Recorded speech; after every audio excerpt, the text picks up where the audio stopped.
Do you have the time to listen to me whine about nothing and everything all at once?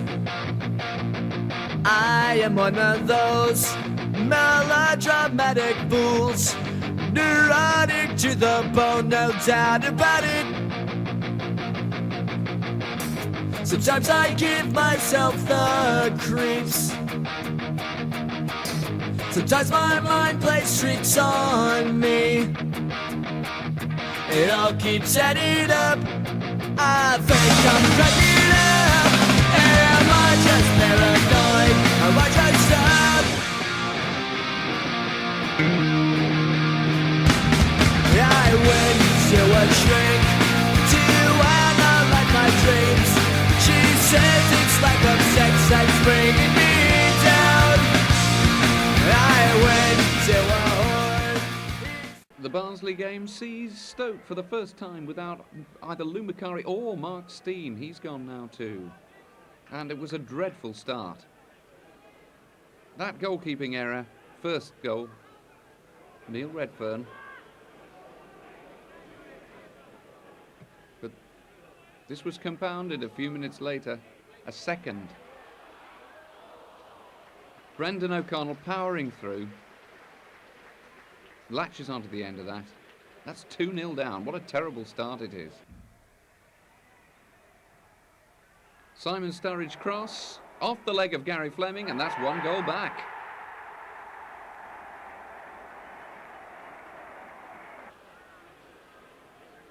But more bizarre things were to happen in this game. Flick on Anderson.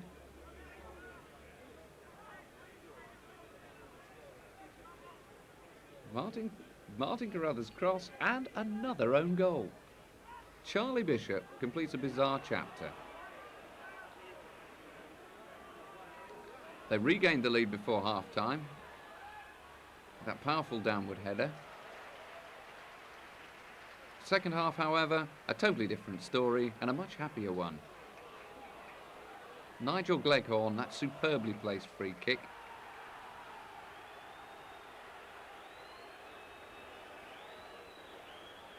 Vince Overson's first goal of the season, bit of a collector's item there. Well-guided header. He's pleased, so are we all. Nice one, Vince.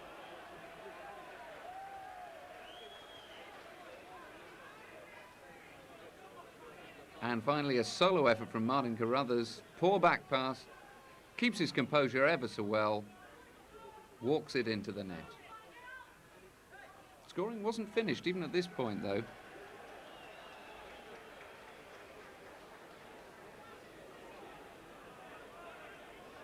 Barnsley made it a thoroughly exciting last 10 minutes, and it ended up 5-4. I need to be myself.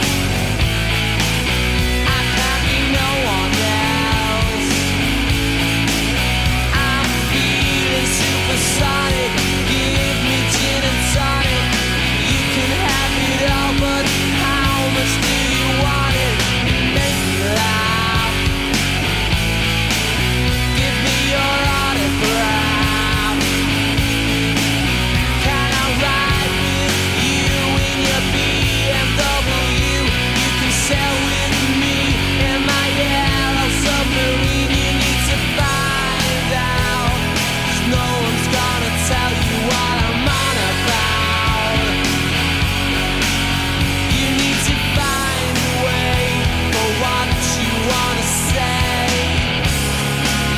But before tomorrow, this my friend said to take you home. Sits in a car all alone. He lives under a waterfall. Nobody can see him now. Stoke City, under Lou Macari's management, had been promoted the previous season, and they were showing that they were not in the first division just to make the numbers up, with a string of impressive performances. And once again, it was a day when the defence simply found the Stoke attack, they couldn't handle it. Although they found themselves with a Bruce Dyer goal to show for their efforts, Stoke City had played some very good football, and in the second half, again they exploited Watford's defensive problems, picking up the points as they went. The third Stoke City goal is another one that Watford won't be thanking their supporters for reminding them of. David Regis tripped, as the referee surely would have given a penalty if he hadn't. He was able to put the ball firmly into the back of the net. Gary Willard, the referee, happy simply to allow the goal to stand. And with it, the points went up the M6 to the Potteries.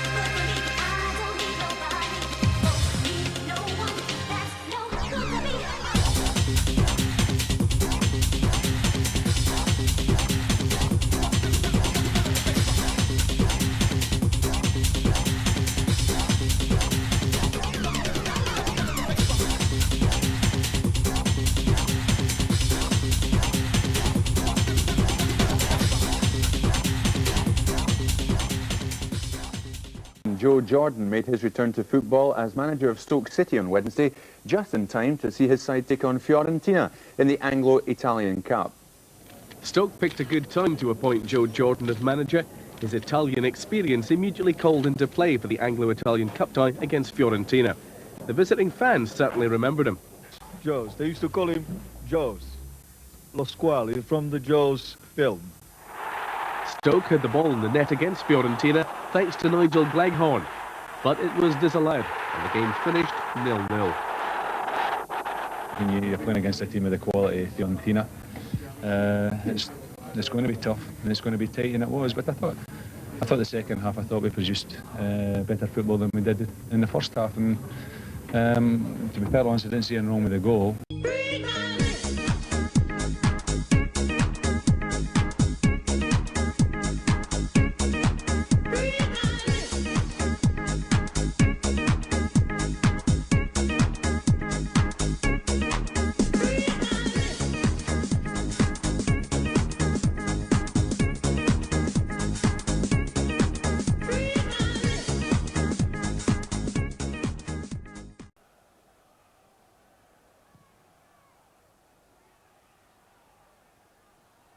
Away under pressure, but Gleghorn onto it, and that's a great effort. It's more than that, it's a great goal.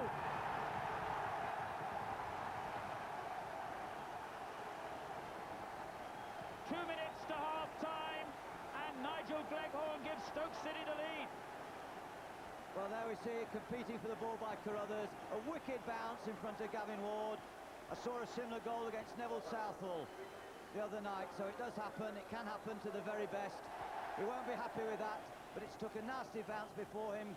Gleghorn takes a chance. We haven't seen many goal efforts in the 45 minutes, but that goal will open the game up, and I'm quite sure the second half we will really see the action as Leicester pour forward to pull that goal back. And it comes back in now to Whitlow. That's a dangerous cross by Whitlow, and Carey's attempted equaliser is knocked away off the line. Well, I think we've just seen an incredible save, because that looked a goal written all over that effort. Just watch this save of Prudo. It's really tremendous. My word, that's going to rank as one of the best ever. This is Philpott. That's not a bad cross, but it's just a bit too deep, and Stoke have survived. The referee has looked at his watch. We can only be seconds away from the final whistle. It could be Leicester's last chance to get the equaliser this. Oh, and the goalkeeper has somehow or other fisted it away and then got help from his defender to keep it off the line. And Overson and Prudo between them have denied Leicester a last gasp equaliser here. Well, this is quite dramatic. He gets under it, it almost looks over the line. Overson, another hero. And Leicester again throw bodies forward, but that's it, it's all over. I like to move it, move it. I like to move it, move it. I like to move it, move it. You like to move it. I like to move it, move it. I like to move it, move it. I like to move it, move it. You like to move it. I like to move it, move it. I like to move it, move it. I like to move it, move it. You like to move it.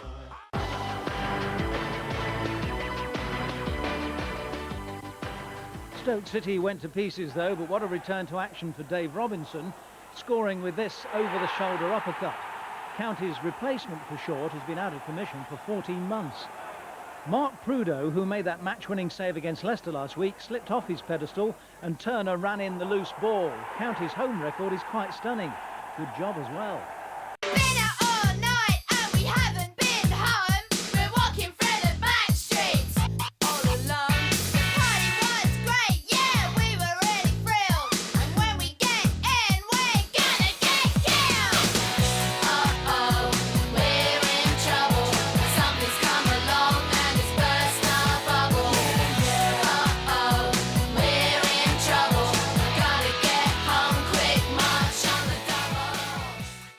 Luton were behind after 2 minutes. Jamie Campbell slipped, giving Dave Regis his chance.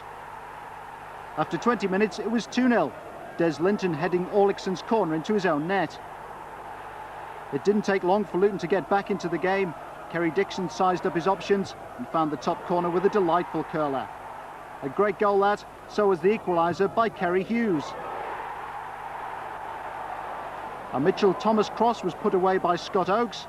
So if you're keeping count, 3-2 at half-time. In the second half, Luton were playing with so much confidence that further goals were inevitable. Dixon led the way. And Dixon doubled his total for the season when he completed his hat-trick.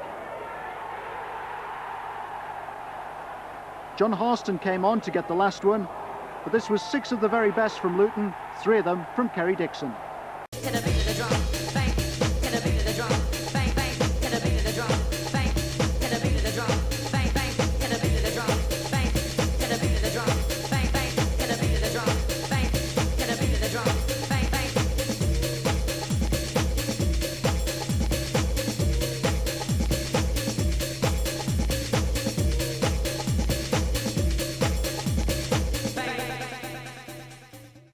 Again, the Hornets were forced to field a weakened side, and Stoke City, playing around the edge of their box with considerable purpose against the Watford defence, exploited it to the full.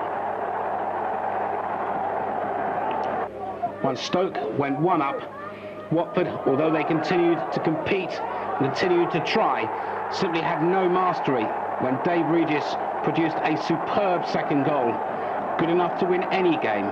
The Hornets knew it wasn't to be their afternoon, and Stoke City claimed the double over Glenn Roeder's men.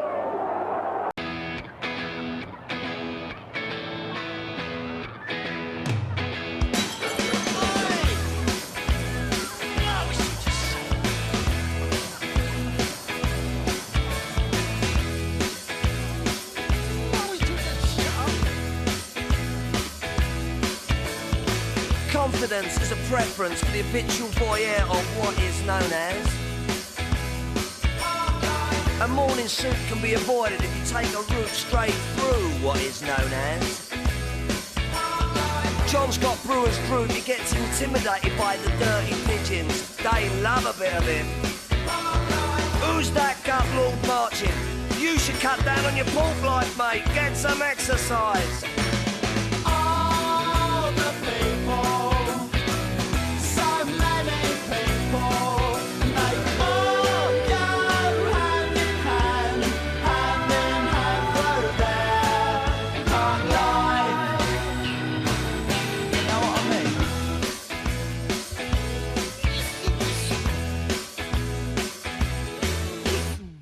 I get up when I want, except on Wednesdays when I get rudely awakened by the dustman. I put my trousers on, have a cup of... Turned on by Bannister to Orlickson, he's away here! Superb finish! Wonderful goal, wonderful goal. Cooper. Saville. Through to Pesky Solido, it's a good ball, and Pesky Solido's in, and he scored! It's 1-1, superb equaliser by Birmingham City. Greg Horn with the kick, and the goalkeeper fists it clear, and it breaks, and it's in!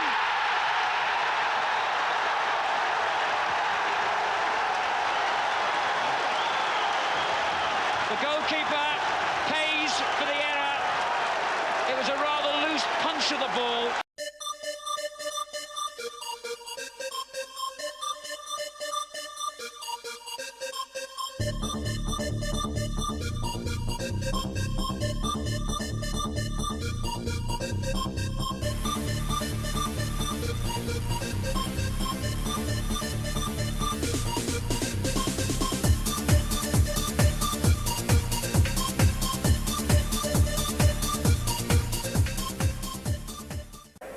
Stoke City had a poor start, would have picked up.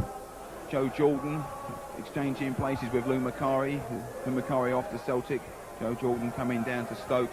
And since he's arrived, there's been a revival. And he lost one of their last 6 games and are currently putting a nice spell together. Brown, lane clearing long, looking for Leeburn.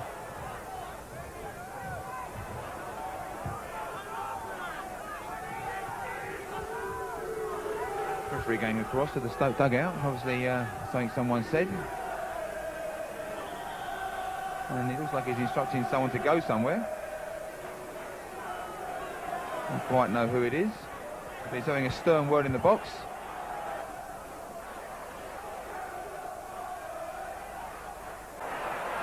And Grant keeping it in. Minto. There's Walsh. So back is Leeburn, yes! There it is, Cole Leeburn. Second goal in 2 games. 27 minutes into the first half. Leeburn scores. John don't want to relax. It'd be nice to go in leading 1-0. Oh, Chappell a bit slow. Bannister came in. He's got a left foot if he wants to tee it up. And yes. A bit of an incident there.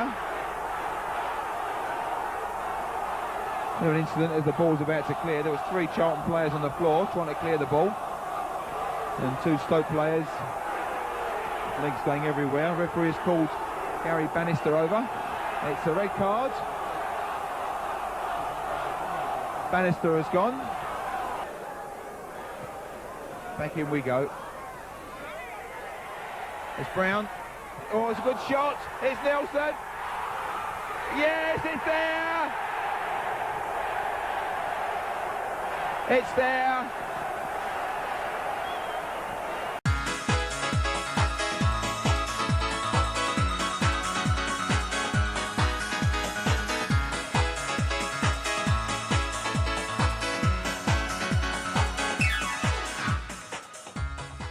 Marco Gabbiadini won't entirely agree. He notched again to give Derby the lead.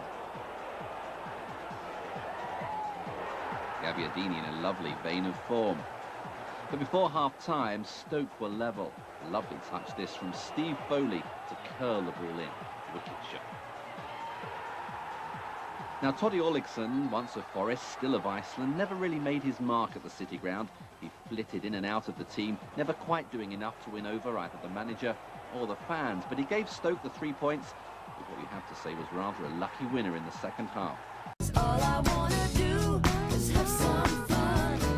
I got a feeling I'm not the only one. All I wanna do is have some fun. I got a feeling I'm not the only one.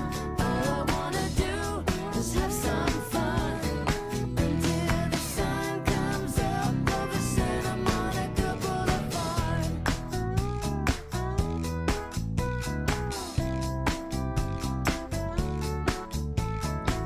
I like a good beer buzz early in the morning. Cousins does well to dispossess Gleghorn. Takes a look up, aiming for Adcock. Oh, what a chance for Paul Adcock. The Bath top scorer. Can't believe the opportunity he's had there. Clarkson has other ideas. But it won't make any difference. Yet again, Stoke have wasted it. And Bath City achieve what is arguably the best result in the club's history. They've drawn here 0-0. A fantastic performance. Every man a hero. And now it's a chance for those heroic Bath players to join in celebration with their travelling fans. What moments here.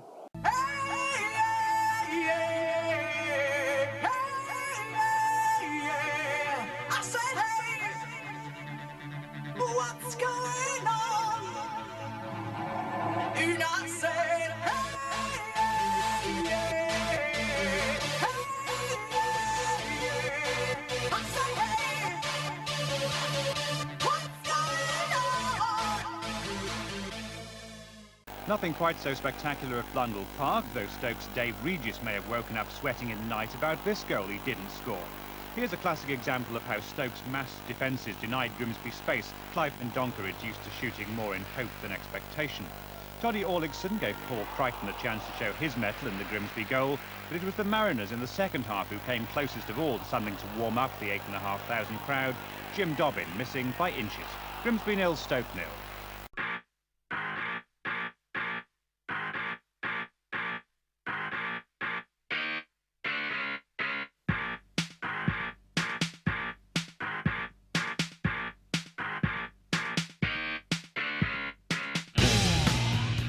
They were a goal down to Dave Regis's header after only 5 minutes.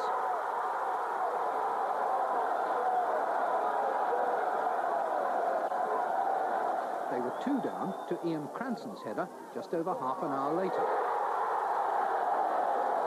Whatever was said in the dressing room at half-time made no difference. Shortly before the hour, Bath were 3 down. Dave Regis again. And Stoke could contemplate with some certainty their first away win in this competition for 23 years. The corners that provided the first 3 goals were all precisely delivered by Toddy Orlickson, and it was fair reward when an equally accurate pass set him free to make it 4 now. An excellent night for the Potteries clubs was undisturbed by Paul Chenoweth's last-minute free kick. Stoke were off home with the spoils. Can't get out of bed. You're keeping it straight. The city's a mess. Can't get out of bed. You're keeping it. Oxford United aren't out of danger yet in the First Division, but then again they don't do themselves many favours. Look at the way they gave Stoke the lead on Saturday. Dave Regis was the scorer. Away from home, United have been bad news. The good news is that they're improving fast and could have easily won this one. No luck here. But they had lots of it for the equaliser. It was a good move, cracking shot from Joey Beecham, but Marshall in the Stoke goal wasn't doing his duty, was he?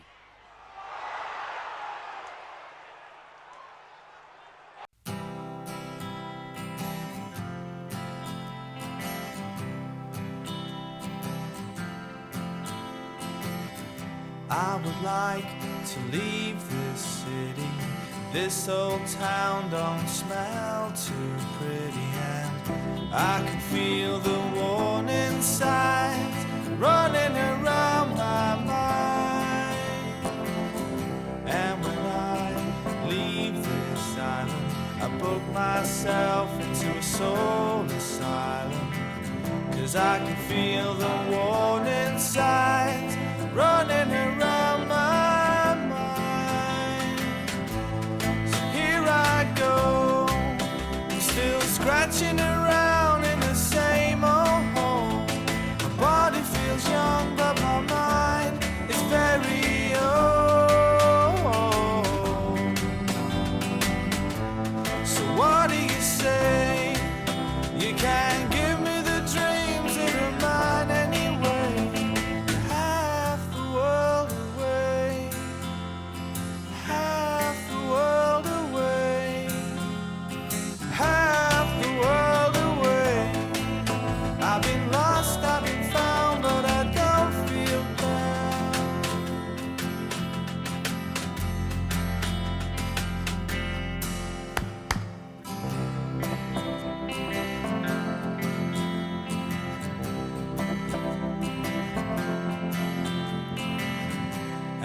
when I leave this planet, you know I'd stay. Now Redfern finds Payton, one-on-one, skips round a man, tries to get the shot in, and it's cleared away, comes back to Archdeacon, knocked forward, flag stays down, Rammell scores! Andy Rammell with a finish to match Brendan O'Connell's on Wednesday night. Stoke looked to the linesman, but on 20 minutes, Andy Rammell with his 5th goal of the season. Long ball, headed up. And a superb goal by Neil Redfern on his chest, and he just volleyed it over the top of Mark Prudhoe. His 11th goal of the season. Eden's gone short, Orlickson's gone, and it's taken. And corner comes in, and in! Jerry Taggart gets in, he attacked the ball, and Jerry Taggart makes it 3 and probably makes the game safe.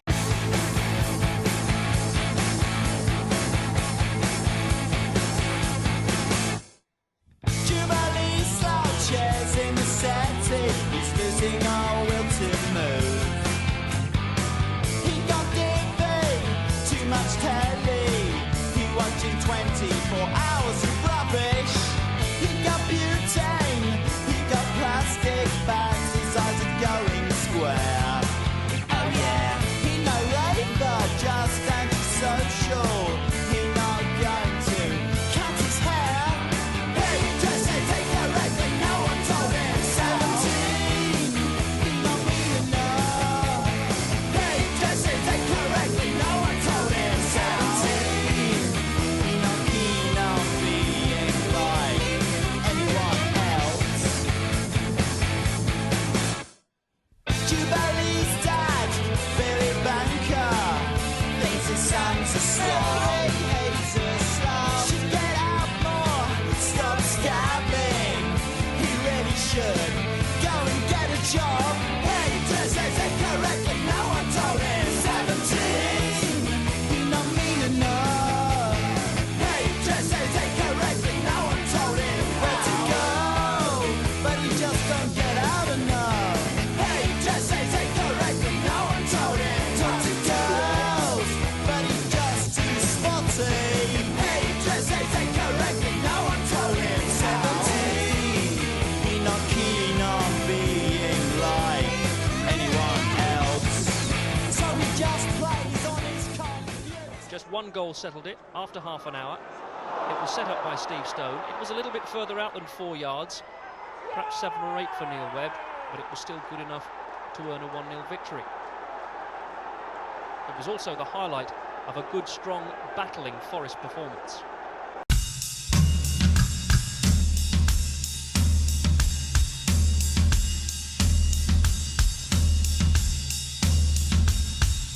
Maybe I don't really wanna know how your garden grows, 'cause I just wanna fly. Lately, did you ever feel the pain in the morning rain as it soaks you to the bone? Or maybe I just wanna fly, wanna live but don't wanna die. Maybe I just wanna breathe, maybe I just don't believe.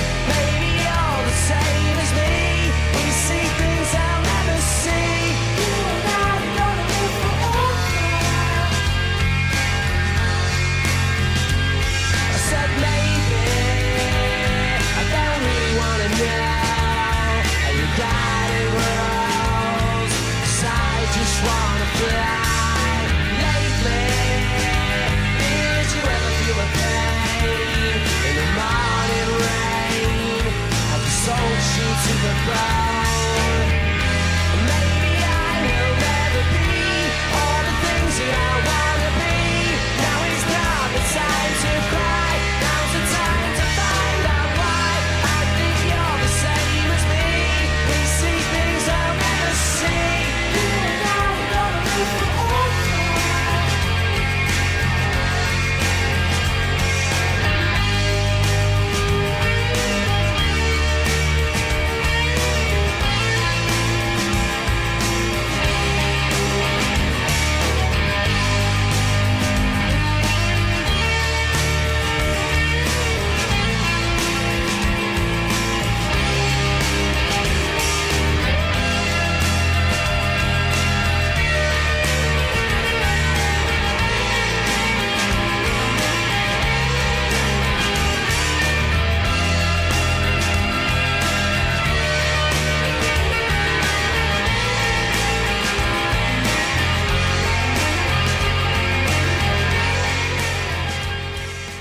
6 defeats in 7 games has cost Charlton dear in the run-in, and it was Mark Walters on loan from Liverpool who engineered the latest at Stoke. His skill set up Toddy Orlickson for the only goal of the game.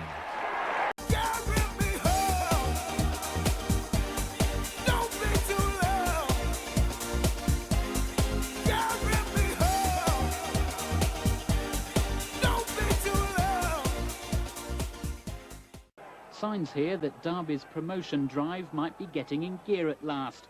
Paul Simpson opening the scoring direct from a corner kick.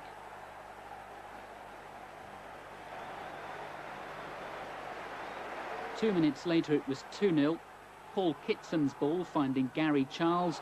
Mark Pembridge celebrating his call-up by Wales in midweek with his 10th goal of the season.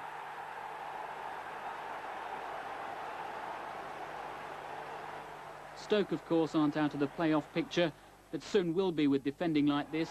Simpson's corners causing problems again. Own goal, 3-0. With or without Derby, Kitson's tip for Premiership football next season. No wonder the way he calmly slotted home number 4.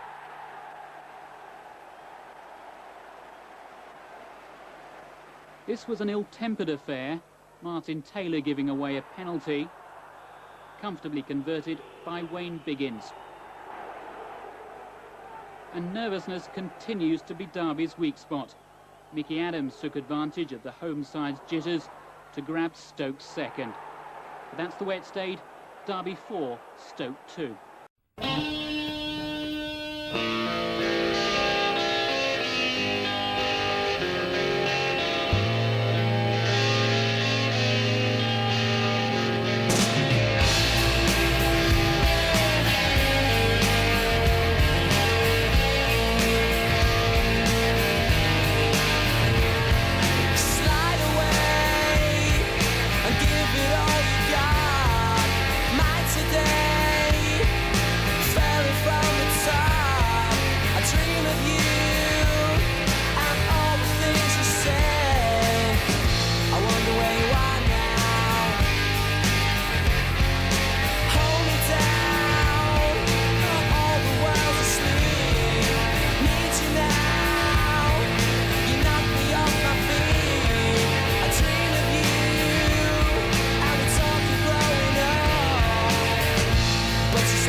At Stoke on the final day of the season, 17-year-old Kelvin Davis made his debut in goal, but was powerless to prevent the home side taking a 2-0 half-time lead.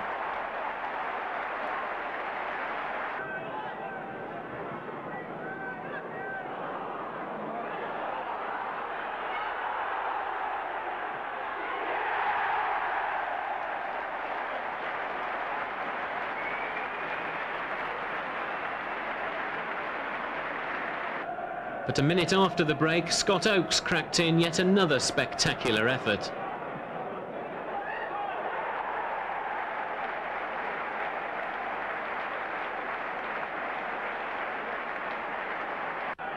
And after Ian Cranson handled on the line,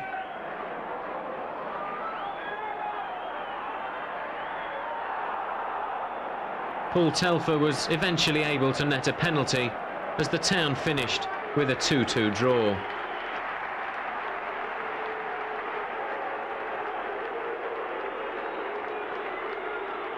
A mini pitch invasion took the players off the field, but they were soon back, and Telfer had kept his concentration. Stoke 2, Luton 2. You can walk my path, you can wear my shoes, learn to talk like me, and be an angel too. But maybe you ain't never gonna feel this way, you ain't never gonna know me, but I know you. Singing in our things can only get better, can only get better. If we see it through, that means me and I mean you too. So teach me not to things can only get better, can only get, think it over me, you know. I know that things can only get better.